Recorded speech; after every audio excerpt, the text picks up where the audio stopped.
안녕하세요. 예수님의 제자 신민수입니다. 오늘 이 시간에는 자기를 부인한다는 의미라는 제목으로 여러분과 함께 말씀을 나누겠습니다. 이는 첫 번째 부활과 휴거자들과 남은 자들을 위한 67번째 메시지가 되겠습니다. 먼저 기도로 시작하겠습니다.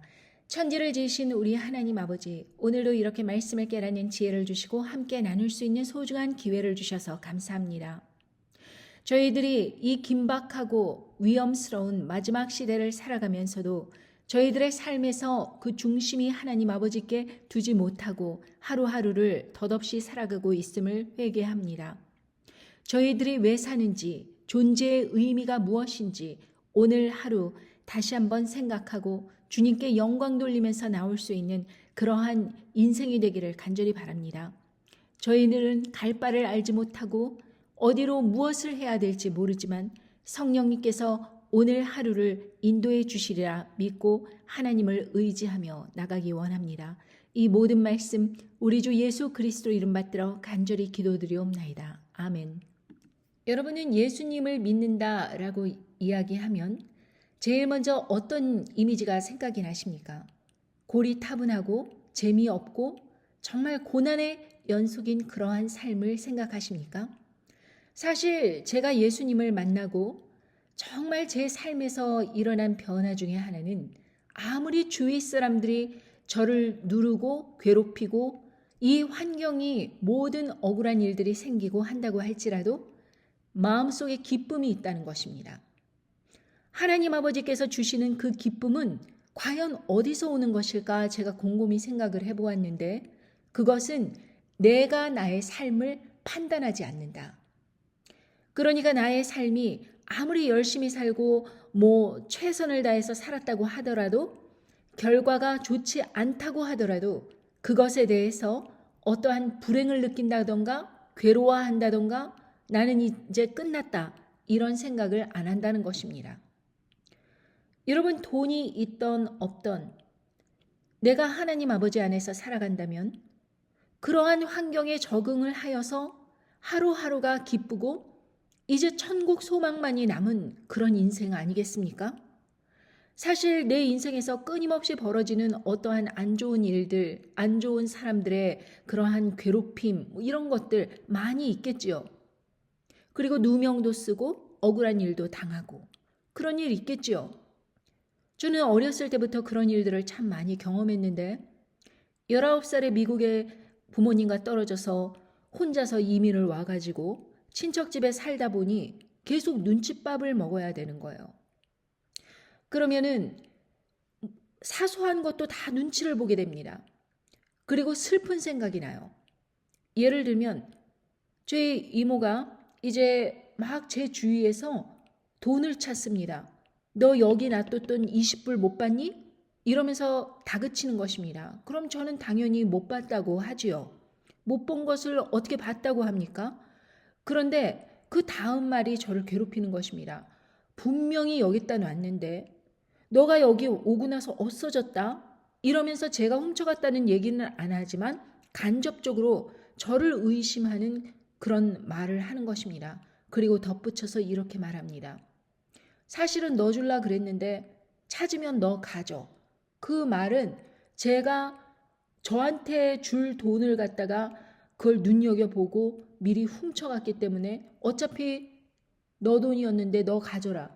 아니 그 문제는 저는 그 돈을 본 적도 없고 가진 적도 없는데 마치 제가 훔쳤고 그 돈을 준 것 마냥 이런 식으로 왜곡을 하니까 그런 일들이 끊임없이 일어나니까 너무 괴로운 것입니다. 제가 훔치지 않았다는 것은 하나님도 아시는데 왜 사람들은 나를 의심할까? 괴로운 것이죠. 그렇다고 내 집이 아닌데 내가 막 마음대로 말하고 이럴 수 있습니까? 불쾌하긴 하지만 넘어가는 것이죠. 그리고 예를 들면 수업을 이제 낮에 열심히 일하고 대학원을 저녁 클래스를 듣습니다. 이제 야간 클래스를 듣는 거예요. 수업을 받고 나면 11시가 되고 집에 멀리 떨어져 있기 때문에 집에 오면 거의 12시 자정이 가까워서 들어오는데 이모네 댁은 아침 일찍 새벽에 세탁소를 나가야 되기 때문에 다들 일찍 주무시는 거예요. 그럼 저는 까치발을 하고 조심조심 들어와서 이제 대충 씻고 잠이 드는 것입니다. 그러면은 그런 일들이 이렇게 되면서 나는 스스로 생각하기에 나는 참 열심히 살고 낮에는 일하고 밤에는 공부하는 그러한 대학원생이다 이렇게 생각을 하면서 살고 있는데 뚱딴지같이 저희 언니가 이렇게 이야기를 하는 것입니다. 너 남자친구랑 자주 바깥에서 외박하고 온다며? 이러고 물어보는 것입니다. 너무 화가 나고 분노가 나는 것이죠. 본인이 보지 못했다고 해서 다른 사람을 외박하고 들어왔다. 그것도 자주.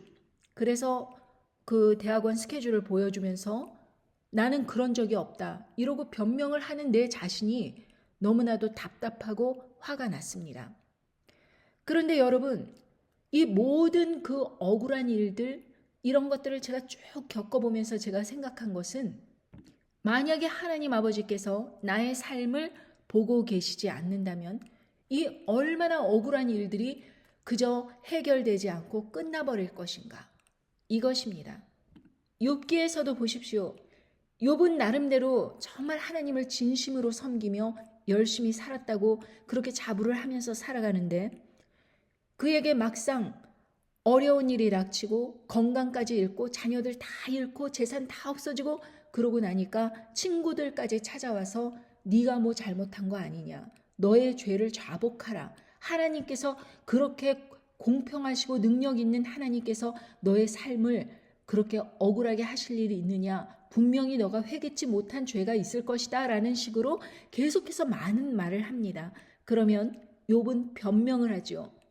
그리고 자기가 차라리 태어나지 않고 죽었었더라면 얼마나 좋았을까 이러면서 신세한탄을 합니다.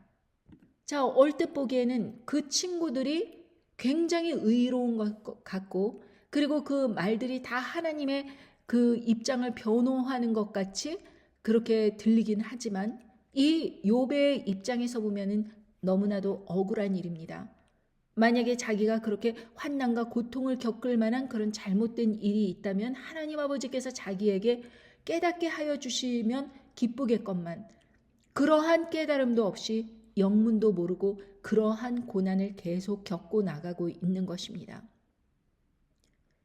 그래서 많은 사람들은 예수님을 섬긴다 할 때 인생에서 좋은 일이 일어나야 자기의 삶이 뭔가 의미가 있고 그리고 하나님 아버지 안에서 복을 받은 것 같고 그리고 사람들에게 담대하게 외칠 수 있는 그러한 복음의 능력이 살아날 텐데 너무나도 힘들고 어렵고 짜증나고 남들의 조롱, 핍박, 괴로움 받는 그런 인생이니까 복음을 발휘하겠다.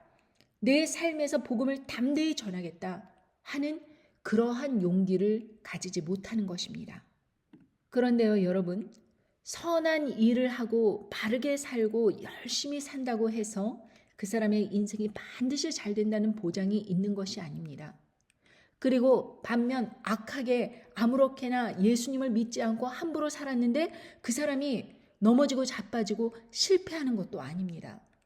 우리가 전해야 되는 것은 바로 우리의 인생에 어떤 폭풍과 환난과 즐거움과 기쁨과 모든 일이 일어난다고 할지라도 내 인생을 판단하시고 나에게 믿음 주신 우리 예수 그리스도 하나님 아버지께서는 나를 반드시 구원해 주시고 그리고 끝까지 믿음을 변절치 않고 하나님 아버지께 영광 돌리는 삶으로 나오는 그 사람들을 결국에는 구원하신다라는 그런 굳건한 믿음이라는 것입니다. 그래서 이 세상에서 잘 된다는 것을 그렇게 번영신학을 외치는 사람들의 대부분 다니는 그 목회자들의 함께하는 그런 교인들은 자기의 삶에서 억울한 일들이 벌어지고 잘못된 일들이 벌어질 때 결국에는 그 고난의 의미를 해석하지 못하고 교회를 떠나게 됩니다. 예수님을 떠나게 됩니다. 너무나도 잘못된 말씀 때문에 사람들이 하나님 아버지를 떠나간다면 그것이 누구의 책임일까요? 바르게 양육받지 못한 바로 사람들에게 하나님의 복음의 말씀을 바르게 양육하지 못한 그 목회자들의 책임이요. 바른 말씀으로 내가 그 스스로 성경을 읽고 공부하지 않았던 본인의 책임입니다. 그래서 오늘 말씀을 통해서 나를 부인한다는 것이 과연 무엇을 의미하는가라는 것을 함께 알아보도록 하겠습니다. 함께 보실 말씀은 마태복음 13장부터 23절에 마태복음 16장 13절부터 23절의 말씀입니다. 예수께서 가이사랴 빌립보 지방에 이르러 제자들에게 물어 가라사대 사람들이 인자를 누구라 하느냐 가로되 더러는 세례 요한 더러는 엘리야 어떤 이는 예레미야나 선지자 중에 하나라 하나이다. 가라사대 너희는 나를 누구라 하느냐 시몬 베드로가 대답하여 가로되 주는 그리스도시요 살아계신 하나님의 아들이시니이다. 예수께서 대답하여 가라사대 바요나 시몬아 네가 복이 있도다. 이를 네게 알게 한 이는 혈육이 아니요 하늘에 계신 내 아버지시니라. 또 내가 네게 이르노니 너는 베드로라. 내가 이 반석 위에 내 교회를 세우리니 음부의 권세가 이기지 못하리라. 내가 천국 열쇠를 네게 주리니 네가 땅에서 무엇이든지 매면 하늘에서도 매일 것이요 네가 땅에서 무엇이든지 풀면 하늘에서도 풀리리라 하시고 이에 제자들을 경계하사 자기가 그리스도인 것을 아무에게도 이르지 말라 하시니라. 이때로부터 예수 그리스도께서 자기가 예루살렘에 올라가 장로들과 대사장들과 서기관들에게 많은 고난을 받고 죽임을 당하고 제3일에 살아나야 할 것을 제자들에게 비로소 가르치시니 베드로가 예수를 붙들고 간하여 가로되 주여 그리 마옵소서 이 일이 결코 주에게 미치지 아니하리이다. 예수께서 돌이키며 베드로에게 이르시되 사단아 내 뒤로 물러가라. 너는 나를 넘어지게 하는 자로다. 네가 하나님의 일을 생각지 아니하고 도리어 사람의 일을 생각하는도다 하시고 이에 예수께서 제자들에게 이르시되 아무든지 나를 따라오려거든 자기를 부인하고 자기 십자가를 지고 나를 쫓을 것이니라. 누구든지 지 목숨을 구원하고자 하면 잃을 것이요 누구든지 나를 위하여 지 목숨을 잃으면 찾으리라. 사람이 만일 온 천하를 얻고도 지 목숨을 잃으면 무엇이 유익하리요? 사람이 무엇을 주고 자기 목숨을 바꾸겠느냐? 인자가 아버지의 영광으로 그 천사들과 함께 오리니 그때 각 사람의 행한 대로 갚으리라. 여기서 우리는 예수님께서 베드로를 상대하시며 누구라 너희는 나를 누구라 하느냐 이렇게 물으셨을 때 살아계신 하나님의 아들이시니다. 주는 그리스도시요 살아계신 하나님의 아들이라고 이렇게 고백한 베드로를 칭찬해 주셨습니다. 그리고 그 일을 알게 하신 이는 바로 하나님 아버지시라 이렇게 말씀하시면서 베드로 위에 그 교회를 세우시겠다. 그리고 그 음부의 권세가 이기지 못할 것이다. 이렇게 아주 많은 축복으로 말씀해 주셨습니다. 그리고 베드로에게 말씀하셨지만 마찬가지로 우리에게 말씀해 주시기를 천국 열쇠를 우리에게 주신 것입니다. 그래서 우리가 땅에서 무엇이든지 매면 하늘에서도 매일 것이요 우리가 땅에서 무엇인지 풀면 하늘에서도 풀리리라. 이러한 기도의 권능의 능력을 우리들에게 주신 것입니다. 여러분 이때로부터 갑자기 예수님께서 축복의 말씀과 여러 가지 그 권능을 주시고 갑자기 내용을 확 바꾸십니다. 장로들과 대제사장들과 서기관들에게 많은 고난 받게 될 것이다 예수님께서. 그리고 결국에는 죽임을 당하고 제3일에 부활하실 것을 말씀하십니다. 그런데 이 말씀을 듣고 베드로는 이렇게 생각한 것입니다. 아니 교회 그 반석이 자기가 바로 베드로의 그 반석 위에 하나님 아버지의 교회를 세우신다고 이런 식으로 그렇게 축복을 해주시면서 베드로란 이름의 의미 자체가 반석이에요. 그런데 그 교회를 세우시겠다고 말씀하시면서 갑자기 고난을 받고 죽임당하시고 부활하신다. 이런 말씀의 내용이 부인하고 싶은 것입니다. 이렇게 이야기가 전개되면 자기가 꿈꾸던 야망, 그리고 자기가 그 능력 있는 삶을 자기 인생에서 살아야 되는데 예수님께서 살아 계셔야만 자기가 그 권능을 행할 수 있고 그 모든 명분이 서는 것인데 갑자기 죽임을 당한다. 그러면 모든 것이 무너진다고 생각을 한 것입니다. 그러니까 베드로가 예수님을 붙들고 이렇게 말하는 것입니다. 이 일이 결코 주에게 미치지 아니할 것이다. 이렇게 말하면서 강구하는 것입니다. 그렇게 돼서는 안 된다 이것이죠. 그 스토리 전개가 그렇게 돼서는 자기가 꿈꾸던 자기의 사역을 할 수 없다 이것입니다. 그러자 예수님께서는 아까까지만 하더라도 그렇게 큰 축복을 주시며 교회를 그 반석 위에 세우시겠다 이렇게 말씀까지 하셨는데 갑자기 똑같은 베드로에게 사단아 내 뒤로 물러가라 너는 나를 넘어지게 하는 자로다 이렇게 말씀하십니다. 이유는 하나님의 일을 생각지 아니하고 사람의 일을 생각한다고 그렇게 책망하셨습니다. 그러면서 말씀하시기를 아무든지 예수님을 따라오려면은 자기를 부인하고 자기 십자가 지고 예수님 쫓아야 된다. 그러면서 자기를 목숨을 구원코자 하면 잃고 또 목숨을 오히려 예수님을 위하여 잃으면 그 사람은 찾으리라. 이렇게 역설적인 말씀을 하시는 것입니다. 여러분, 우리의 삶에 한번 적용해 봅시다. 우리가 예수님의 복음을 받아들였습니다.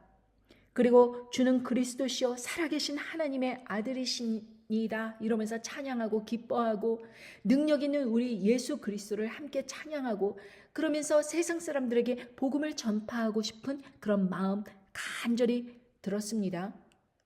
그런데 인생에서 큰 환난이 찾아오는 거예요.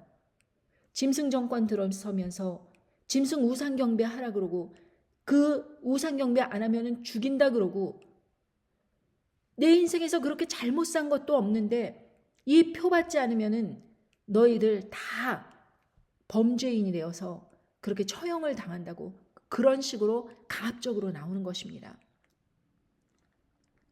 그런다면 자기가 생각할 때 자기는 범죄인인 적도 없고 나쁜 일을 한 적도 없는데 그런 강압적인 일을 내가 거부한다고 해서 이 세상 사람들이 모두 그런 사람들을 범죄인 취급하며 단두대에 목이 잘려 나가고 이러한 억울한 일을 겪는다면 사람들이 보기에 그게 바로 예수님을 진정으로 따르는 사람들의 결말일까?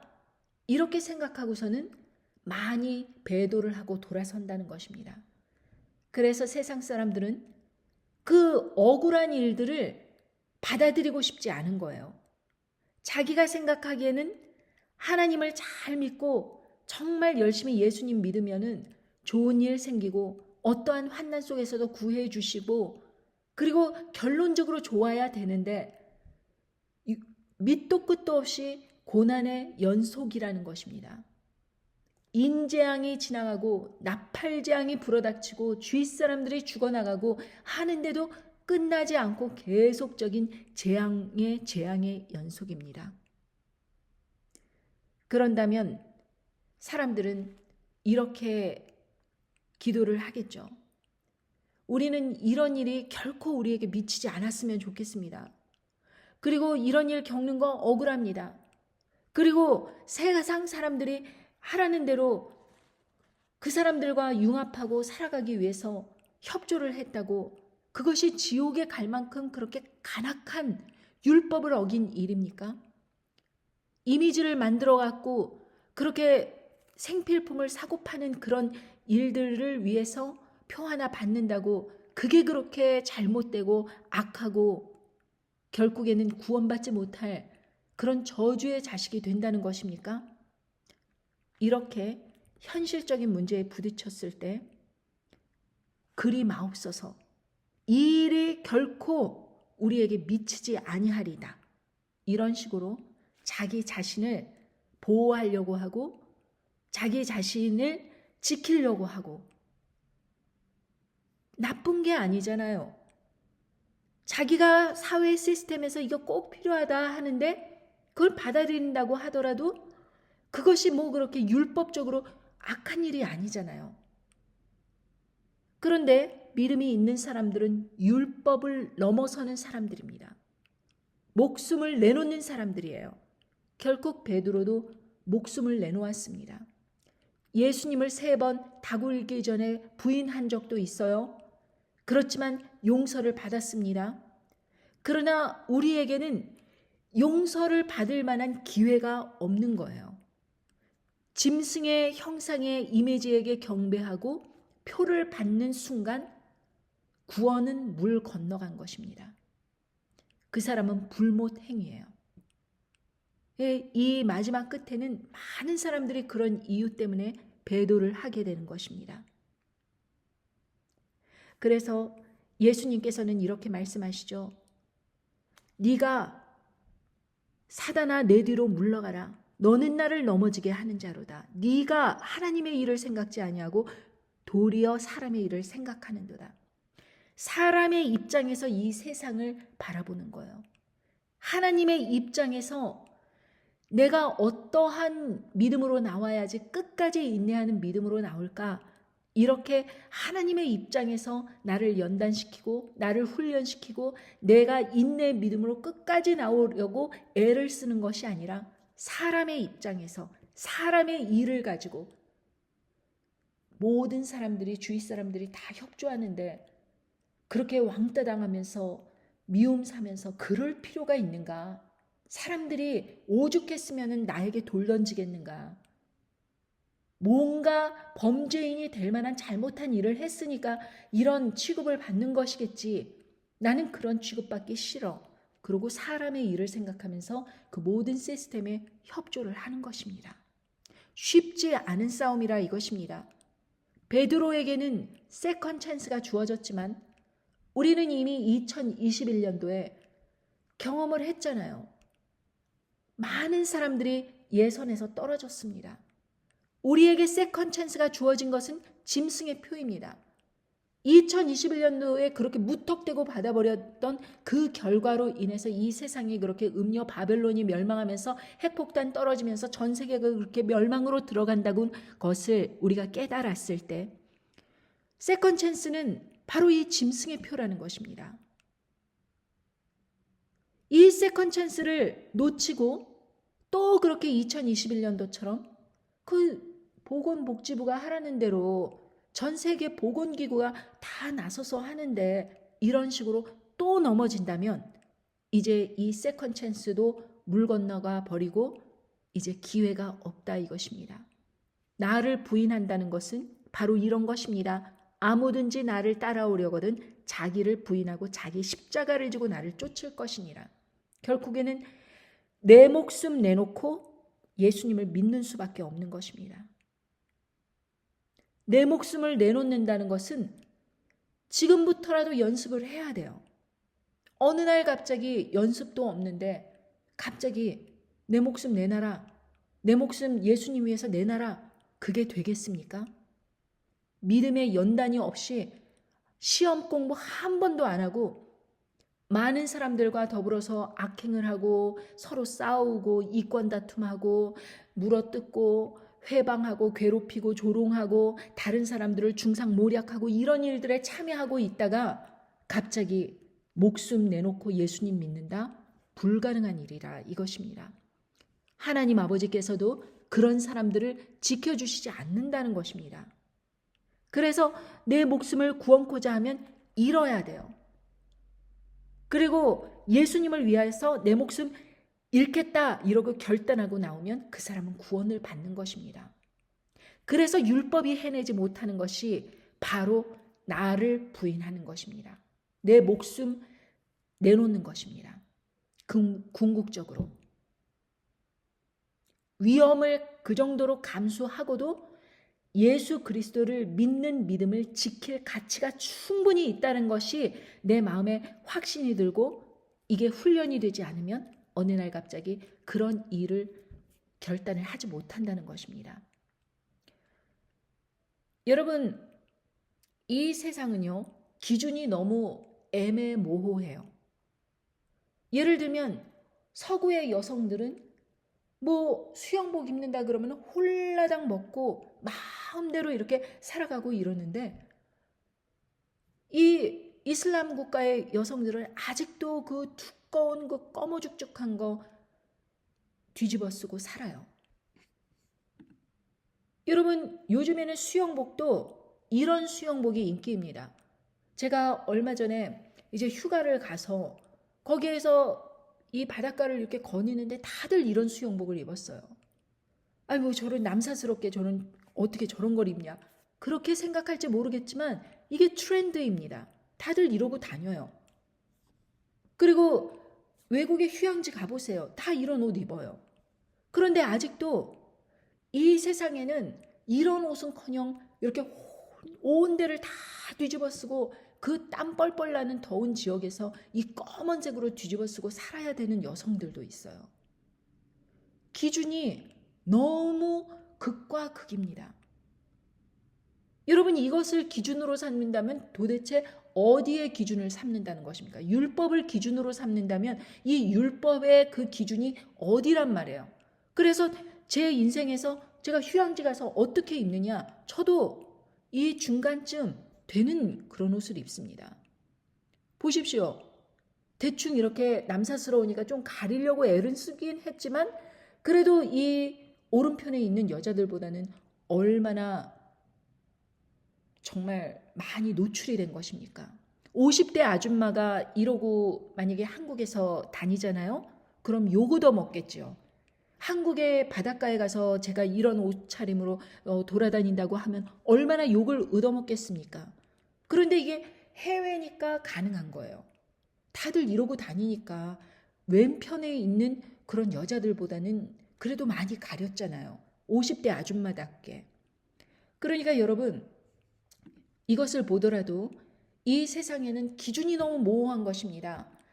여러분들이 이 세상의 기준에다가 나를 갖다가 이렇게 자꾸 적용을 시켜서 내가 대충 중간쯤 되니까 나는 욕 얻어먹지 않겠지. 하나님께서 나를 이쁘게 봐주시겠지. 뭐 이렇게 뭐 이 정도 사람들이 타락했는데 난 그렇게 타락은 하지 않았으니까 나는 좀 괜찮겠지. 이런 식으로 기준을 잡는다면 구원에 이르지 못한다는 것입니다. 그냥 극단적으로 최선이 뭐예요? 목숨 아닙니까? 내가 다 먹고 살자고 하는 일이잖아요, 이게. 그런데 그 목숨을 예수님을 위해서 내놓는다. 그 이상 어떻게 최선의 선이 있겠습니까? 그래서 예수님은 핵심을 짚은 거예요. 욥처럼 고난을 당할 때 여러 말로 자기의 의로움을 뭐 애쓰고 말하고 다 소용없고요. 믿음이 있다면 이 짐승 정권이 곧 우리에게 불어닥칠 텐데 이때는 욥처럼 여러 가지 말로 하나님의 공의가 어디 있고 저렇고 뭐 여러 말로 하다가는 다 하나가 떨어지는 것입니다. 기준이 의로움의 기준이 너무나 각양각색이라는 것입니다. 의롭다고 하고 생각하는 우리의 기준은 아까 보셨듯이 수영복과 그 터번 두른 여자들 그 차이만큼 우리가 기준이 너무나도 애매모호한 거예요. 그리고 우리는 구약에 나온 그 율법을 지키면서 살 수도 없는 존재들입니다. 그러니 우리가 할 수 있는 것은 예수님의 말씀처럼 절대적인 기준, 내 목숨 구원코자 하면 잃게 될 것이다. 그런데 예수님 위해서 내 목숨 내놓으면 찾는다, 구원받는다. 이 기준을 놓고 살아야지 우리가 구원을 받을 수 있다 이것입니다. 그러면서 사람이 만일 온 천하를 얻고도 내 목숨 잃으면 뭐가 유익하냐 이렇게 반문하시면서 사람이 무엇을 주고 자기 목숨을 바꾸겠느냐.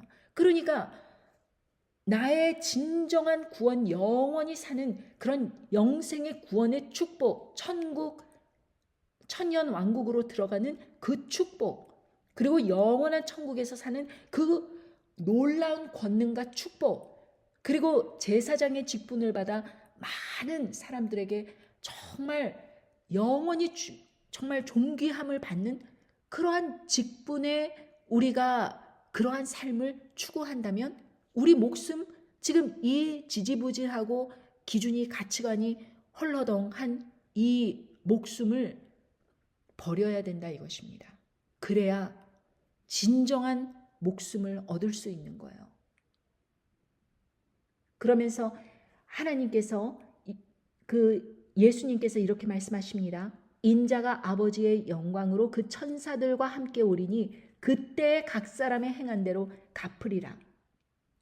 여러분, 그때 예수님의 재림 때 우리가 내 목숨 내놓고 예수님 섬겼는지 아닌지 너무나도 극명하게 기준이 딱 나타나는 그때에 행한 대로 갚아주시겠다. 그냥 우리의 인생에서 아까도 말씀드렸지만 나는 내 딴에는 너무 막 열심히 낮에는 일하고 밤에는 뭐 학교 대학원 가서 수업 듣고 막 이러면서 다른 사람들은 나를 참 부모님에게 학비도 바라지 않고 혼자서 너무나도 열심히 산다고 이렇게 칭찬해 주겠지, 혼자 상상의 나래를 펴고 있는데 막상 사람들은 쟤 밤마다 외박하고 들어와 이러면서 자기가 보지도 않고 듣지도 못한 일들을 막 이야기를 만들어서 소문을 내고 다니는 거예요. 그게 사람들의 기준이라는 것입니다. 남편은 집에서 살림을 하고 있고 아이들을 보고 있고 저는 그냥 생업에 뛰어들어갔고 열심히 일을 하면서 차 하나라도 팔려고 막 열심을 내고 있는데 막상 시집에서는 우리 며느리가 이런 상황에서도 참 열심히 일한다 이렇게 칭찬해 주는 것이 아니라 어느 날 어떤 사람이 저에게 제가 꽃뱀이라고 이야기를 하면서 어느 누가 말했다라고 이야기를 전해주는데 바로 그 분이 그 사람이 시집사람과 연관된 사람이에요. 그러니까 시집에서 소문이 제가 꽃뱀이라고 며느리 또 재수씨 뭐 이런 제 입장을 열심히 남편을 대신해서 이 생계를 짊어지고 있는 저에게 꽃뱀이라는 딱지를 딱 붙여버린 것입니다. 보지도 않고. 왜 그랬을까요? 저는 거기서 경험을 했습니다. 사람들은 이렇게 완악하구나. 이렇게 없는 이야기도 만들어서 사람을 중상모략할 수 있겠구나. 그때 저는 깨달았습니다. 내가 정말 선하다. 다른 사람과 싸우지 않고 정말 최선을 다해서 성실하게 충성스럽게 일한다고 사람들이 알아주는 거 아니다. 그렇다면 나의 그 판단은 누구만이 하실 수 있느냐? 바로 하나님 아버지. 하나님 아버지께서 나의 인생을 판단해 주신다 이것입니다. 그때 각 사람의 행한 대로 하나님 아버지께서 갚아주신다. 이것을 제가 깨달았다는 것입니다. 그래서 저는 예수님을 위해서 내 목숨을 내놓는다는 것이 상당히 지혜로운 판단이다 라는 것을 깨달은 것입니다. 그래서 저는 어떠한 상황이 오더라도 타협하지 않는 그러한 믿음으로 그것을 막 어렵고 심각하고 막 울고 징징거리고 이렇게 하는 것이 아니고 기쁨으로 과연 나에게 그런 영광을 주실까 하는 그런 마음으로 하나님 아버지께 정말 간구하고 있습니다. 그런 능력과 용기와 영광을 허락해달라고 기도하고 있는 것입니다.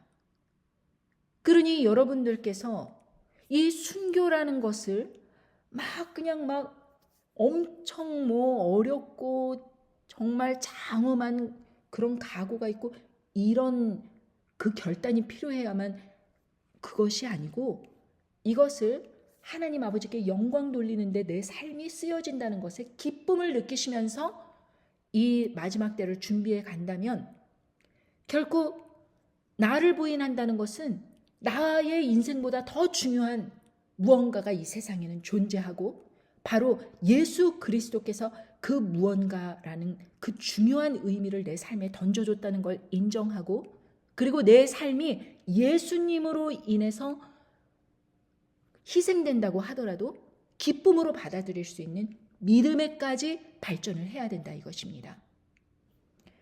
오늘 말씀을 함께 나누었고 여러분들이 정말 나를 부인하는 그러한 믿음의 단계까지 여러분의 신앙이 와 있는가 라는 것을 다시 한번 점검하는 그러한 시간이 되기를 간절히 바랍니다. 감사합니다. 안녕히 계십시오.